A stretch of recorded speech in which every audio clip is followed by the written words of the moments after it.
Thank you, Mr. Chair. Welcome and thank you for your testimony today. Do you know what frazzle drip is? I'm not aware of the specifics about it. I heard some references about it from my team over the past 24 hours. I just learned about it in the Washington Post this morning. There's an article with this headline, "A Platform for Free Speech That Extremists Routinely Exploit." And in it, the article explains that the recommendation engine for YouTube, which is owned by Google, correct? Yes. Yeah. The recommendation engine for YouTube recently suggested videos claiming that politicians, celebrities, and other elite figures were sexually abusing or consuming the remains of children, often in satanic rituals, according to watchdog group Algo Transparency. The claims echo and often cite the discredited Pizzagate conspiracy, which 2 years ago led to a man firing shots into a Northwest Washington, D.C. pizzeria in search of children he believed were being held as sex slaves by Democratic Party leaders. One recent variation on the theory, which began spreading on YouTube this spring, claimed that Democrat Hillary Clinton and her longtime aide Huma Abedin had sexually assaulted a girl and drank her blood, a conspiracy theory its proponents dubbed frazzle drip.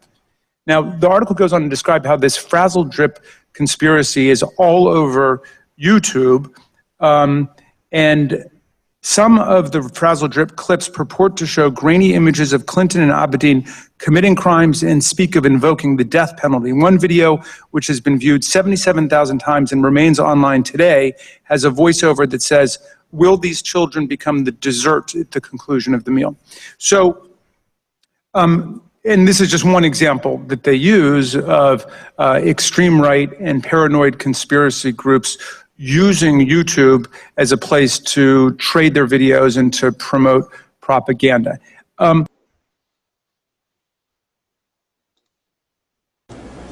But because no one else has had the guts to stand up and talk about what they've seen, I'm kind of glad that it was me, because I do have, and I will continue. Because you need to know what was in those documents and what's happening. Now, if I had not seen the UFO with my own eyes first, I would have thought that this whole scenario that I saw in these documents was a hoax. Not perpetrated by the Navy or the Office of Naval Intelligence or the United States government to fool me or to fool anybody else in the Navy. I would have thought it was a hoax after I had read Operation Majority that outlined the plans for the secret government, the secret world government, to come into power. I would have thought that it was a hoax to scare you into bringing that about, and I still think that they're going to use it to try to bring it about. And I want to warn you beforehand not to believe a word they tell you when they tell you there's going to be an invasion from outer space, because there's not going to be. So moving a muscle in my motor cortex that moves my mouth exists in the context of saying word sounds, exists in the context of saying words, exists in the context of saying sentences, exists in the context of meaning, exists in the context of the, what I want to do that meaning, what I want to convey, and the kind of final objective of what I'm trying to say. But you see, basically nesting. So therefore, the entire brain, the lateral hierarchies, concatenate into Russian doll structure. So therefore, the entire brain, i.e. all the hierarchies, concatenate into one big Russian doll. Does it make sense, doesn't it? It's a visual explanation of something very complex. Okay, what Michael Barnsley, the fractal mathematician, calls the mathematics of the eye.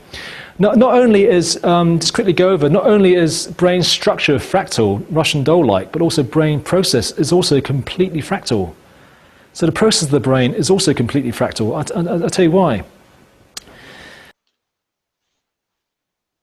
So the question is, are machine elves real? And my answer is yes, they're real. And it's because most of us who have contact with machine elves usually get the same information. They also look similar. People who have contact with those aliens, they actually describe them looking in a similar way. If you look at anyone's artwork, like there are artists who create pictures of machine elves, you will look at this and you will go, yes, that's exactly what I saw. So it's not possible for this to be a product of our imagination because it is the same for everybody else. Also, the messages we get are always the same. And one of the More and more of us are caught in despair, feeling hopeless against the waves of perceived influence infecting our outlook.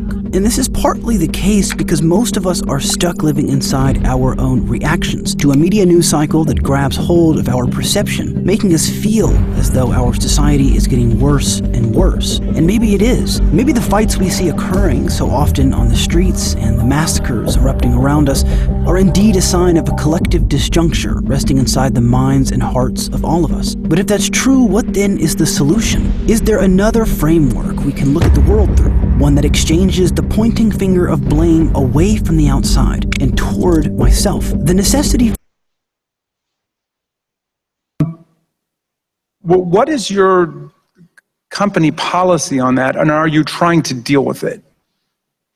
You know, we are constantly undertaking effort to deal with misinformation, but you know, we have clearly stated policies, and we have made lots of progress in many of the areas where you know, over the past year. So, for example, in areas like terrorism, child safety, and so on, we are looking to do more.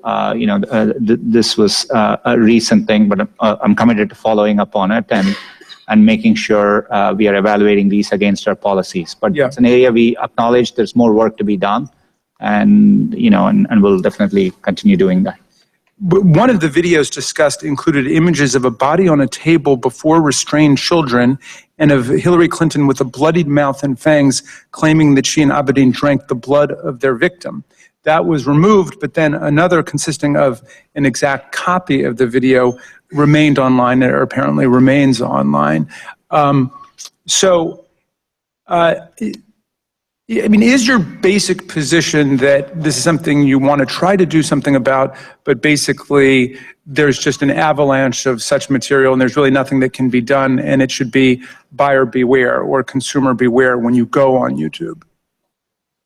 You know, we do grapple with difficult issues. Maybe we have to look at it on a video by video basis, and we have clearly stated policies. So we would need to evaluate whether the video, the specific video, violates any of our policies. And we do strive to do it for the volume of content we do get. And, you know, we get around 400 hours of video every minute. But it's our responsibility, I think, to make sure, you know, YouTube is a platform for freedom of expression, but it's responsible and contributes positively to society. Some of my colleagues